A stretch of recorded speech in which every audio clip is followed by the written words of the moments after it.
That's what's holding. That right there is a 15 cent piece of and that's what's holding your broadhead to your arrow and filling your freezer and success. Come on, people, let's get some damn good components. Do you want to try one shirtless? No. I mean, I just think you could appeal to a different audience. Do you have any ideas? I'm excited for the same that you said that my picture is going to be the size of a thumbnail. Dude, you can't polish a turd. There's air conditioning in here, boys. Same thing, I'll say go, you count to 3. Okay. Go. Somebody's knocking. Hey, welcome to the Archery Dojo. I'm glad y'all are coming back. According to the comments, y'all are wanting to know about my arrow build. And not just my arrow build. Hopefully we're going to show you some little tidbits and helpful tips on how to build an arrow. So if you like this kind of content, absolutely we'd love for you to subscribe to Bone Collector, as well as comment. Let us know what's going on so we can get you the stuff that you want to see. And if you'd like to see some old hunts, just recently we posted a South Carolina gator hunt. It's old footage, but it's new hunt to you, so go check that out. Let's go build an arrow. Pardon the mess. It's that time of year. Lots of work going on. Got a few things laid out here. And I apologize if I bounce around a little bit, but hopefully if you stay throughout the whole video, we will cover everything about the arrow that I choose to shoot.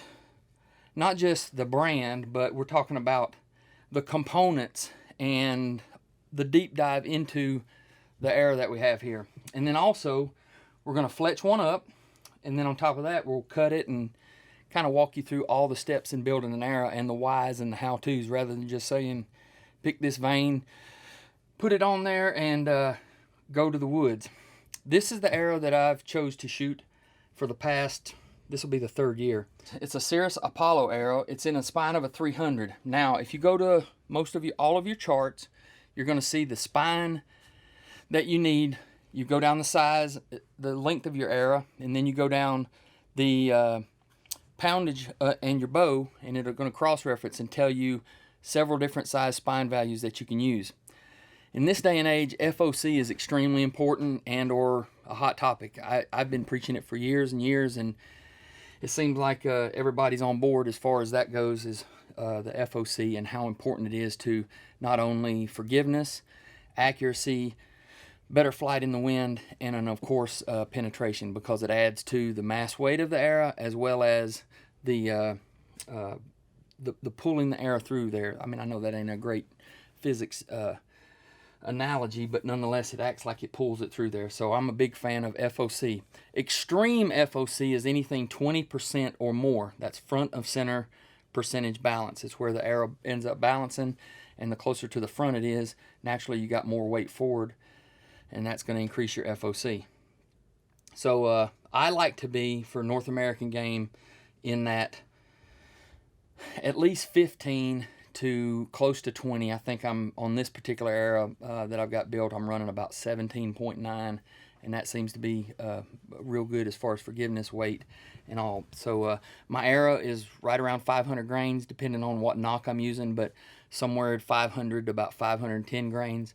And I'm shooting just to take a 70-pound bow and bottom it out. It's around 73 pounds. But you're going to say 300 spine arrow. Those of you who are kind of well-versed, you're going to say, that seems a little stiff. Well, in my opinion, with a compound bow and a shoot-through style rest, which is a drop away, a whisker biscuit, or anything like that, and a release, I don't think you can have too stiff of an arrow. Once you achieve the stiffness to where the arrow is absorbing the energy from the bow, not stiff enough is a big problem as far as tuning, but too stiff I don't think is there. So we go with one size. It actually says that I should be shooting a 340, but I go one size larger, 300 spine, which is stiffer, so that when I tack on the extra weight to the front, more weight in the front is going to break down the spine of the arrow, so it's going to cause it to perform weaker.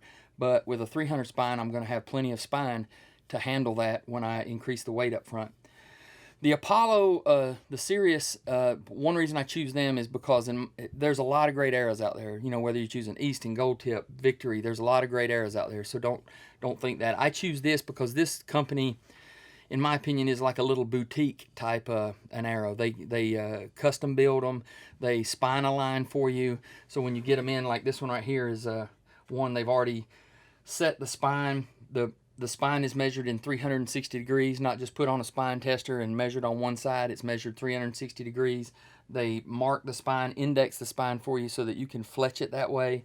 And then on top of that, they use extremely tight tolerance components and really precision made carbon. So that's one reason I like them, because you know, their attention to detail is second to none. Now, the components they're using, these are Ethics archery components. This is standard issue with them.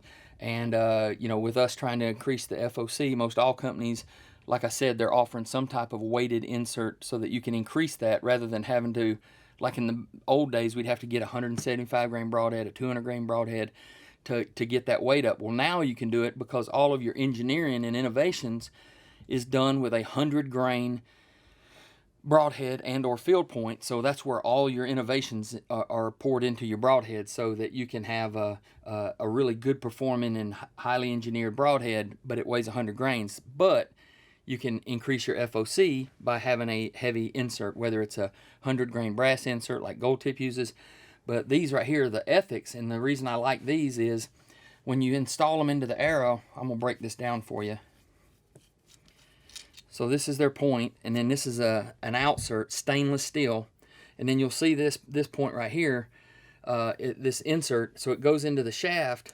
And when you go into the shaft this far, it increases the strength. It's called the static spine. So it increases the static spine of the arrow so that you have strength right here. So let's think about that. So, you know, most all these, if you just get the basic arrow, comes with a real inexpensive, just a basic, let's see, we got one right here. Like a basic insert is an aluminum insert that costs about 20 cents. In my eyes, this is the most important part of an arrow build, because if your arrow comes apart, if your broadhead, like let's just say that it goes into the arrow, and if the broadhead hits something hard, the weakest point is right here at the end, where it's going to tear out the side. It's going to blow out the side. The longer the insert is, the stronger that system's going to be through leverage. It's going to increase the static spine of the arrow as well. And then on top of that, you take the Outsert, a stainless steel Outsert, and it's not just a half out like some of the inserts on the OEM equipment. It just lips over about a 1/16 of an inch. This encapsulates the whole insert and goes down easily close to 3/4 of an inch. So you can see that the weakest point, or where the most failures are whenever you're shooting something hard, this right here is going to lessen the odds of you having a blowout where it, you know, tears out the side. I'm sure we've all picked up, you know, if you've hit a tree or something like that and the broadhead hits and blows out the side. This right here, between the long static spine of the insert and the stainless steel Outsert, it protects that and ensures that that stays straight. So that's one reason I like, that's standard issue with this company. So that's why I like this style arrows. So been real happy with it. But like I said, there's a lot of great arrows on the market. That's just why I choose them.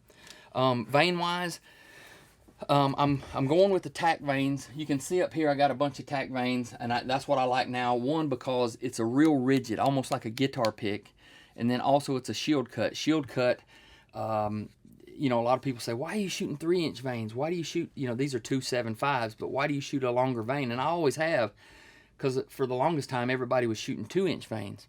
Well, a 2-inch vane, like the Blazer vanes, which have been real popular, but they're real tall, and it's a real flimsy, so that it makes a lot of fluttering noise in flight. So it makes a lot of noise in flight. So I want something that's real quiet. With these vanes, they're real rigid, like a guitar pick. And I know this is splitting hairs, but they're quiet in flight. I like a low profile so that it's not too far off of the shaft, and it has more surface area because it's longer.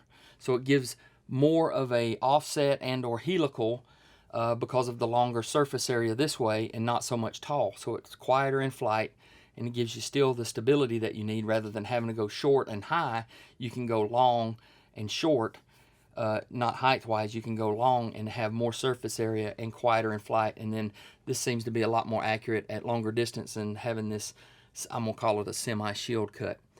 But the rigidness, hear me out on this. So let's just say we got an animal, we shot the animal, we go through the animal, and because these are so rigid, and this is silly, but I think it's cutting hair, as you're going through the wound channel with these things being rigid, I think this opens up the wound channel, meaning like it's almost like a double broadhead. Now hear me out, I mean, I know it's not sharp or anything, but because it's rigid, if you've got fat or, you know, gut or anything like that, this is going to blow it through. If you've chosen a good heavy high FOC arrow, you're going to get not just penetration this far. If you get a complete pass through, you're going to blow through that wound channel, opening up more hemorrhaging so that it hemorrhages inside, as well as more blood loss onto the ground. So I know that's splitting hairs, but hey, it can happen. If it's real limber, it's a feather, it's not going to do that. Whereas it's a rigid vein, it's going to be quiet in flight, it's going to give you the steering that you need, and then it's going to clean that wound channel when you get the complete penetration. So that's why I'm liking the tack veins. It's a new vein. It's only been out for 2 or 3 years now. And that and my next go-to would be a Fletch, and then the AAE stealth veins. They're pretty good too. But they're just not quite as rigid. Now a lot of people ask me, it seems like there's a fad for Fletch. Well, if the bow is tuned correctly, which it should be, that's the number one goal. And then on top of that, you want to always shoot with a little bit of offset, whether it's right helical or left helical. Helical, in my opinion, goes with feather. It's kind of a roll, whereas an offset is just glued on their offset. Either one's going to give you the rotation that you need, and the rotation that you need makes it to where it gives it guidance so that it flies straight. Whereas if you don't, it's like a knuckleball pitch, and it wants to do like this if it's straight fletched. In my opinion, you get just a little bit of offset, and a 3 vein is what I choose, and the reason why is because it gives you more clearance with rest. With a 4 Fletch, it also adds more weight to the rear, and it can kind of hinder any tuning issues you may have. Whereas with a 3 Fletch and about a 2-degree offset, if you look down that thing, you can see it's got a little offset to it, so that it gives plenty of spin. You got more clearance here for your rest, and the biggest thing is more weight you put in the back, it offsets the weight you put in the front, so it kills your percentage of FOC. So you want to try to keep the weight of your arrow in the back as light as possible. So that's why I don't use wraps. One, it's easier to refletch without wraps, and that's why I don't use wraps. That's why I use 3 Fletch, and then the lightest possible lighted nock as possible. I like shooting the OEM nocks, but we're using the Glory nocks, which I think they weigh 18 to 20 grains, and it is the lightest lighted nock. The main reason I'm shooting lighted nocks is because it's easy to follow on TV, and it sure is nice when you get to review the footage and see exactly where you hit that critter, and it's nice to watch it go all the way through too. So lighted nocks, use lighted nocks. All your components that are from halfway back, make sure that they're as light as they can be. I choose the 3 rather than the 4. It's always been said that I think the people that are pushing 4 Fletch they must have ownership in a vein company because they're wanting to sell more veins. But I don't know about that. But I don't own no vein company, and I just want to kill critters. So I choose the 3 Fletch, and it's worked really good for me in making sure that your bow's tuned. So we've covered inserts. I choose to go with a heavier insert because I am a big fan of FOC. I encourage you to go to anything Dr. Ashby has written, the Ashby Foundation, and you'll learn all you need to know. I mean, thousands of pages of information about why FOC is so important, not only in forgiveness, in flight, in wind, but of course penetration as well. And we owe it to the critters to make it the most lethal arrow. Because if you think about this, think about it. As soon as you touch that release off, you know, what else said this in a G5 commercial years ago? The burden is off you. It's all about your decisions in the arrow that you made. There is nothing that you can do once you've let this arrow go. So you want to give this arrow every opportunity to do its job. And that's in accuracy, that's shooting through the wind, that's performance so that you shoot the tightest groups, and you want to give it every opportunity to penetrate as much as it possibly can. Ideally going all the way through the critter so that you get 2 holes to have massive blood loss. So with that said, choose wisely on your broadhead, choose wisely on your inserts, and that's why an arrow build is so important in my opinion. You buy a bow, You spend all this money, $1,700 for the bow, and then you buy accessories, $200 for a rest, $300 for a sight. You got $2,500 to $3,000 in a brand new setup. And let's just say you don't go that route. You have an old bow that you want to build to where you have the ultimate arrows. That's where you need to spend your money, is on a good arrow and a good arrow build, because we're shooting these things over and over and over. Short of you losing them, you're going to have, you need to put the most money into the arrow that's going to give you the most accuracy, forgiveness, and of course killing efficiency. So we want this thing to be bulletproof when it goes through there. We want to have 0 failures. We want to say, golly, nock didn't fit too good, the tolerances weren't good, my nock blew out the end, my vanes didn't stick too good, they blew off in flight. We don't want that. We want to make sure that when you cut that arrow loose, that the burden is off your shoulders, period.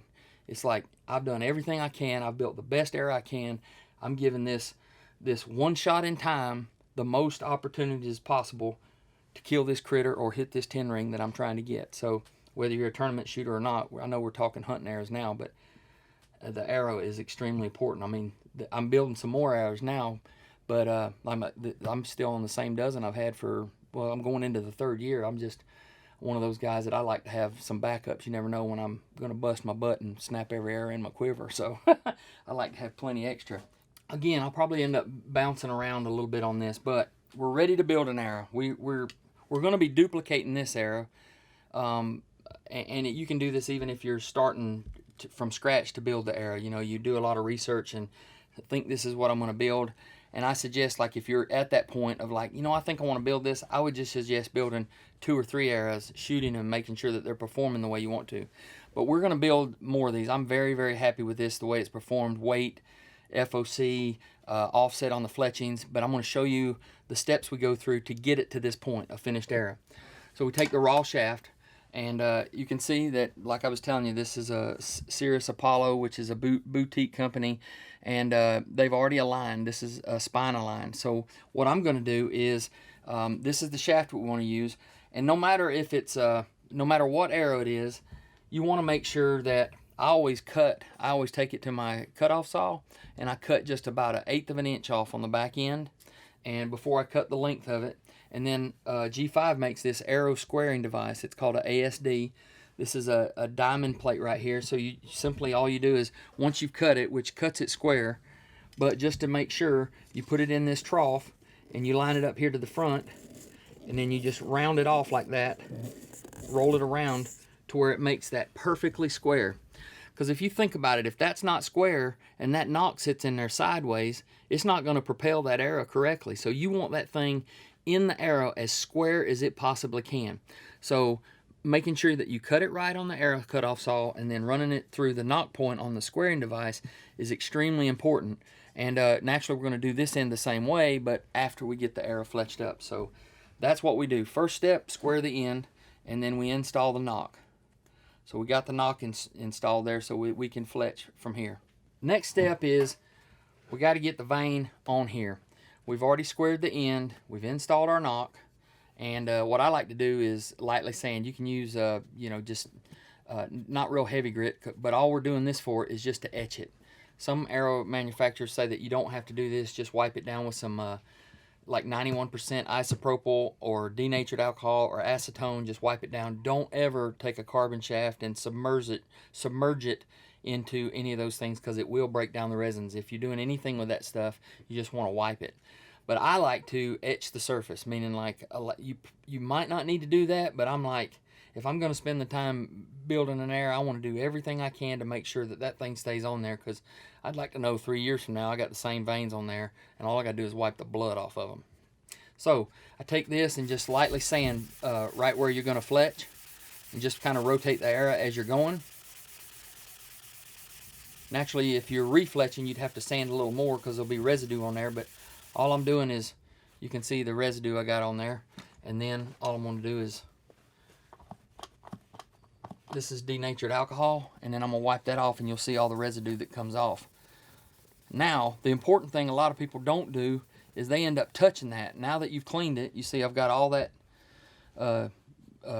debris off of there, and oil. So if I touch this with my hand, I have oils on my hand. You're putting oil on the shaft. You don't want that. So You make sure that you wipe it down good with 91% isopropyl, denatured alcohol, or acetone, or whatever the arrow manufacturer tells you, and let it air dry a little bit, and don't touch that area again because it's ready for a shaft.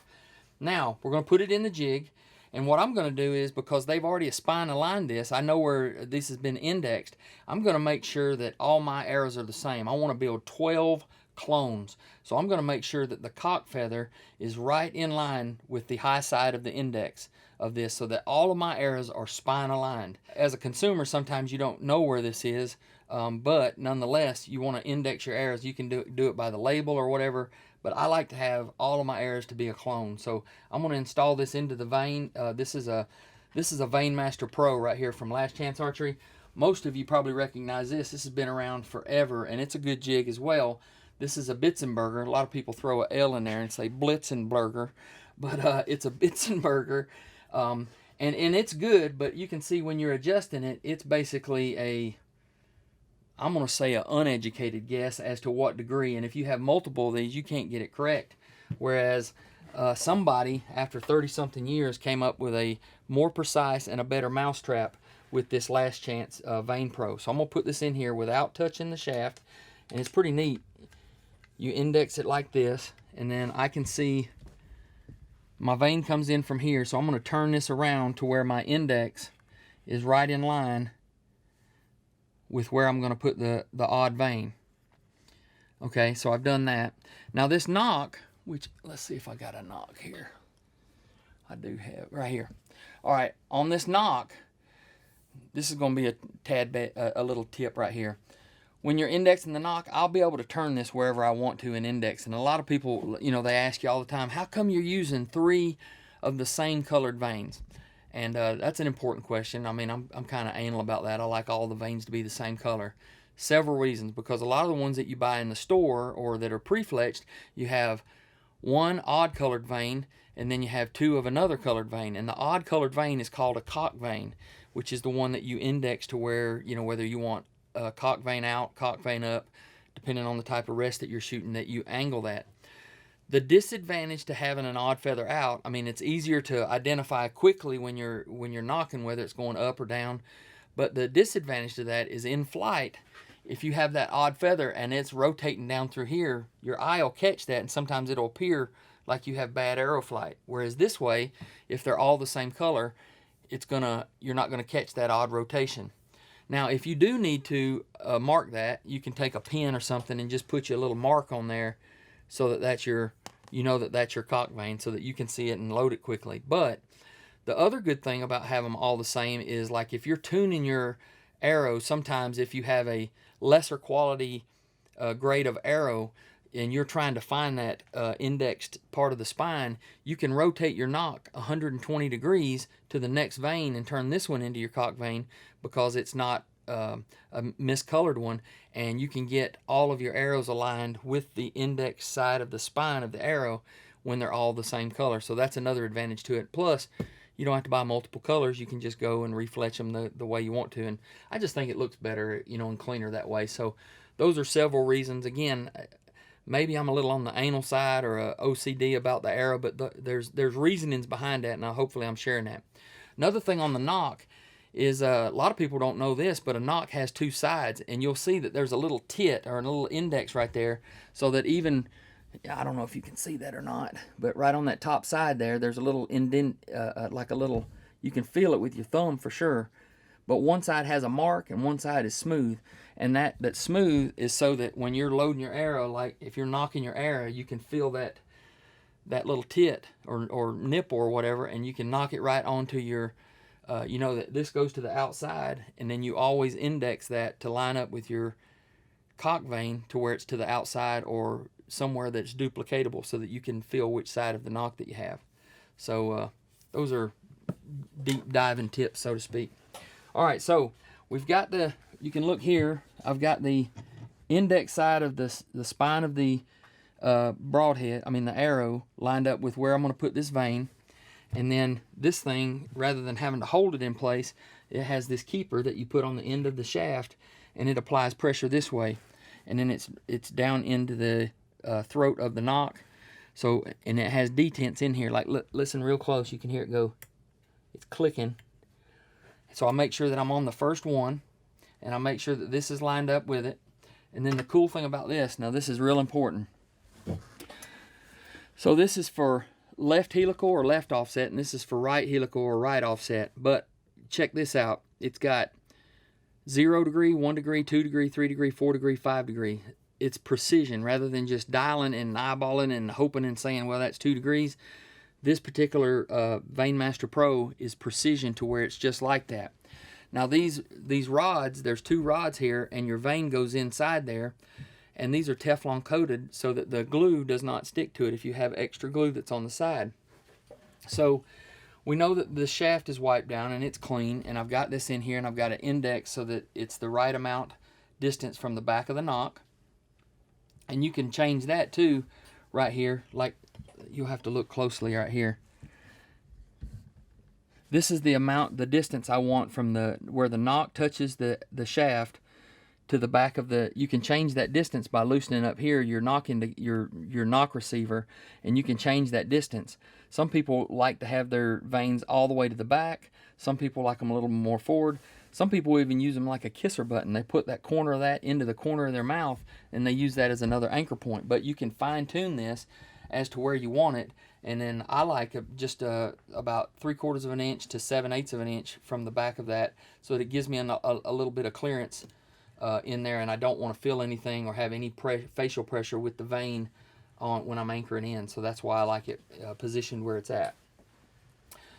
So with that nock receiver, you can change this to do 4 fletch, 2 fletch, 3 fletch, but I've got it set on 3 fletch, 120 degrees. I've got it in its indentation, and I'm ready to fletch. But before I do, you take a clean towel, and this is cleaner activator. Just get you a little bit on there, and then all you got to do is just wipe down. The reason we want to wipe down your veins is when they're molding these, a lot of times there'll be a releasing agent on there, and it'll build up, and you want to clean that trough out. So you want to wipe that down. I can hear that Archer is playing drums upstairs. Let it air dry, and then we're going to take our glue. I'm using this glue. This is the Veinemaster Pro glue. It works on a bunch of different varieties, but I always tell everybody to go with the type of veins that you're going to use, and or the arrow manufacturer. Use what they recommend as far as fletching it. Now, a little bit goes a long ways. A lot of people end up putting too much. What I always like to do is put 3 dots. Let me get it up there where it needs to be. 1, 2, and then 3. And then all we do is just run it down through there and spread it out. And those were actually some big drops. That's a little bit more than what I'd like. But then you just come, and this is pretty cool, you just slide it right on there. We've already preset the amount of degree offset we want, and then we just suck it to the shaft. You can probably let it go, but I always hold it for a good 10 seconds. And you know, if you really wanted to fletch quick, but I'm like, I don't mind giving up the extra time and making it right on the front end so that I don't have to worry about problems on the back end. All right, fast forward. We fletched this air. We've got it all set. It's you know, everything's indexed correctly, 120 degrees on each one, 1 to 2 degree offset. Now, the glue that we're using here is it's a fletching glue, but most all the fletching glues now are fast drying, so they're brittle. It's basically a super glue, just little different versions depending on the manufacturer. Now, this is tried and true. This has been around forever. This is Bonning makes this. Is called Fletch Type Platinum. It works good on wood arrows, fiberglass, carbon, aluminum. It doesn't matter. Most people get done with arrow and they say, "Oh, they're done." Well, I can't stand this. But what I like to do is, because if you go too deep in a target, you're going to roll up on these veins. And you take this glue, and the not using super glue. This is kind of a rubberized glue. It never gets really hard and brittle like super glue, so it always stays rubberized. So what I like to do is to dot the ends of these so it encapsulates the end of the vane, and boy, it just adds to making it a lot more bulletproof and going to stay tried and true for you, and it just seems like it holds up better in all the bad weather. So let's dot this thing. Let's get it going good here. Even if you buy, look, even if you don't fletch your arrows and you buy them pre-fletched from a mass merchant store or whatever, they don't do this. I mean, I can guarantee you when they're mass producing arrows, they don't do this. Buy you a tube of this glue, rubberized glue, and take it and dot all your arrows just like that. Now it looks like a big glob right there, but I'm telling you, it'll settle down, it'll dry clear, and it protects the edges like that, so they don't want to flake up like this. Just do it. I'm anal about it. So we got this. I like to let them, you can fletch each one of these in about 15 seconds on the vane. We fast forwarded through it. It's good to go, but I like to give it some time to dry. That takes a little while to dry. But next move here is we're ready to cut the arrow.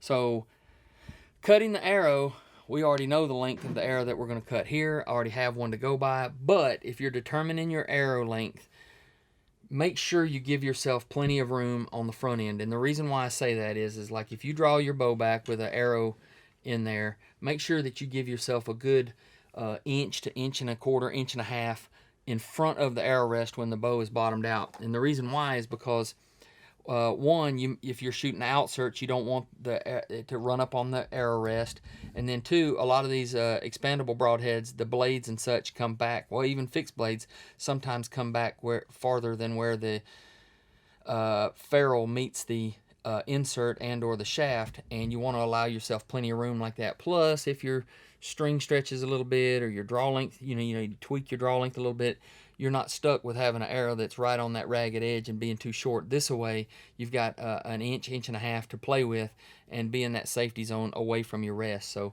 make sure you measure your arrow properly. Measure twice, cut once. That's from Paw Paw on a 2x4. All right, we're gonna go cut this arrow. And there's more to cutting an arrow than just taking a hacksaw. And I have done it the redneck way with a hacksaw. Done it with a zig wheel, Dremel tool. Okay. We're going to adjust this because I've already got the length that we're trying to mimic. Right there. Lock it down. And remember earlier when I said that there's more to cutting an arrow than just whacking it off with a Dremel tool, a hacksaw, or what have you. So, watch my hands now. So a lot of people, you have to put it deep in the trough up against here so that you get a good square cut. So I'm up against there. And then what a lot of people do is they grab it here. Now watch, I'm not going to have but you see, watch how much this flexes here. So if I'm putting pressure here, you see how unsquare that's going to be if I cut it? So you want to have one hand up here to where it can't flex, and the other one that's doing the spinning. This one holds it where it won't move around, and then all this one does is spin it so that you get as square as a cut as you can possibly get. Now this one has right here, this is the Revolution arrow saw, and these are already built in. So after I get it done, all I have to do is clean it out just like that.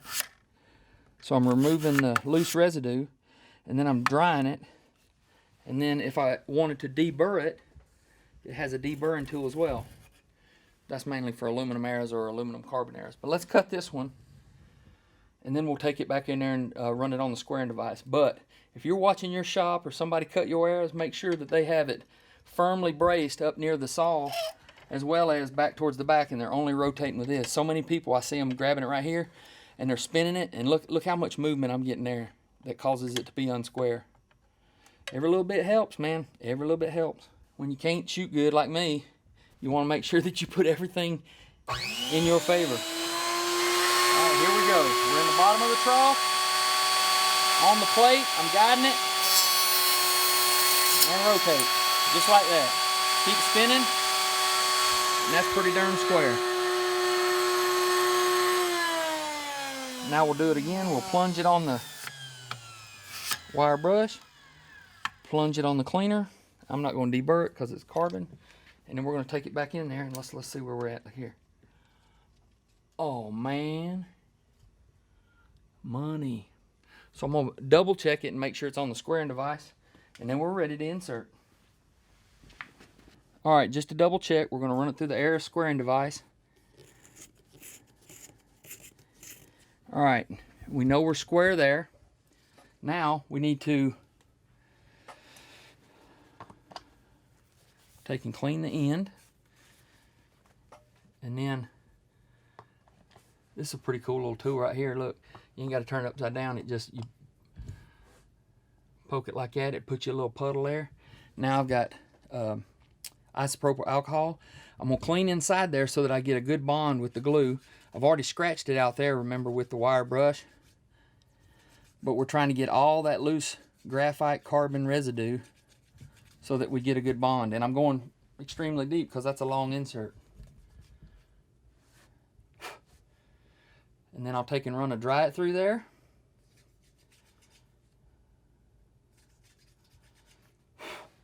Let it dry. And then this is what we're going to put in there. Now, I like to use Gorilla Glue for the inserts. And the reason why is because, one, it glues real good.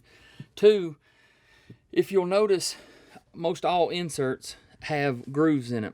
And, you know, all different types of grooves, knurled marks on there.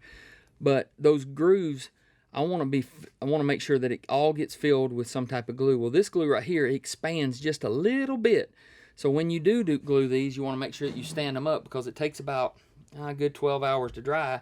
But you want weight on there so that it don't push it out. You want to make sure that it fills all the cracks and crevices here. So I'm going to wipe it down just so it gets a good bond as well. And then you want to make sure too, I know this is being anal, but a lot of people get glue on the back side of the insert. If you get glue on the back side, that adds undue weight so that your arrows are not going to match weight-wise. So I always put some down here, because when you start it in the back, it's going to go all the way to the top once you go to sliding it in. And that should be enough. And then once we get it in there, we'll wipe the excess off. So then you slide it in there and just rotate it as you go. And then right here towards the top, there's always a lot of extra space. And then what we do is just wipe it off. Just like that. And then you just set it aside and let it sit. I usually let it sit at least a day. Just like that.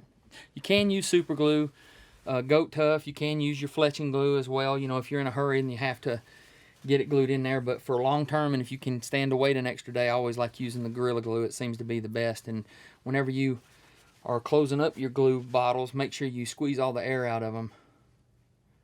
Just like that. And then put the top on. And it helps them last a lot longer. This is the arrow from the last 3 years that we're trying to mimic, and it's already together. Now, fast forward. This is the next day when it's dry. So all we have to do is install our components. You can put hot melt on these if you like to. I don't like to. They are extremely tight tolerances. These are the Ethics Archery, and this is a stainless steel. We talked about it at the first of this. But the arrow insert goes up in here, increasing the static spine. It's a 115 grain insert, stainless steel outsert that goes over and encompasses the whole end of the arrow so that it increases the strength of the weakest part of the arrow right here. And then what I'm going to do is I'm going to install a fill point. This is a 100 grain fill point, which is the exact same weight as the broadheads I'm going to use. Now, so that is the arrow that we have built in front of your arrow's eyes today. And hopefully, we're going to put it through the bread basket of a whitetail or a slickhead, or this one might even go through a squirrel. You never know. So I'm going to set that to the side. And then I want to show you a completed hunting arrow. So this is one we would practice with. It has the OEM nock. And then this one is the same exact arrow. The only thing that we have done is we've tipped it with a G5 Mega Meat. And then all you have to do is basically screw the Mega Meat on, tighten it up, And then on this one, we've got it TV ready. We've installed our lighted nock. And it's just a little bit heavier than your standard nock, but it makes for great TV. So there you have a Tbone meat missile. Let's weigh that thing. What do you think? Let's see where we're coming in weight-wise. Now, this is the hunting era, but there will be a little variance in this in the practice era. Look at that. I was looking for 508, 509, 508.7. Now, let's weigh the practice era. And the difference is the nock. Look at there. So a lighted nock weighs 10 grains more. 500 grains, shooting about 73 or 4 pounds. And then I'll go through and weigh all these just to make sure that they're very close. Look at that, within 0.2 grains of each other. And then this one will be, like I said, 10 grains heavier. Yep, 10 grains heavier because of the lighted nock. I've always liked green nocks, orange veins, and G5 broadheads. Golly. And you know, there's a pride factor in building your arrows. I know a lot of you folks has like talked about getting all these components. Man, I don't want to spend it. Once you spend it one time, it's going to last you for the rest of your life. So it adds to the pride factor. You know, we talk about that a lot. Just like, you know, if you got a tractor, you plant food plots, or you rent a tractor, or you plant the food plots, you got sweat equity involved. Well, what better way to add to the pride factor of harvesting a critter and filling a freezer than to building your own bullets or making your own arrows? The thing that's connecting you, the bow, projectile, dead airspace, animal. You built it. That's building an arrow. I think we've covered a lot of different things here, and hopefully you picked up a few tips. Even maybe seasoned veterans maybe picked up a couple of tips. Hopefully it was entertaining. If you like what you've seen, as always, please hit subscribe. Give us a comment, give us a like, and let us know what all you like as far as these things, and we'll give you more videos. I like doing them, I really do. So hopefully it touched on a few things and showed you about my arrow and why I do the things on building an arrow. It ain't an arrow build until it gets sent down range. Amen. Can't hardly shoot an arrow without a cup of coffee and my shirt off, huh? I don't know how this is gonna hit. Here we go. Ain't no party like an arrow flinging party.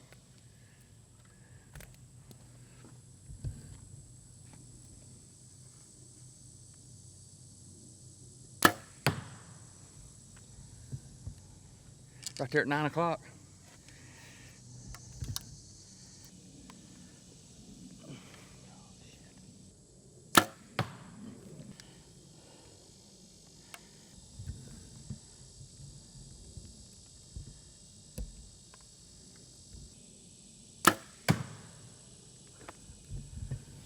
Pretty tight. I'll go get my arrows. 30 days from Georgia season. Nick's fixing to go on a hunt. Mule deer hunt in Utah. Season is going to start, which is our 14th season of Bone Collector. 14th year. And these arrows are built and ready. I might need to tap the old sight to the left a little bit. Appreciate y'all tuning in. If you would like to subscribe, we'd appreciate it. See you next one.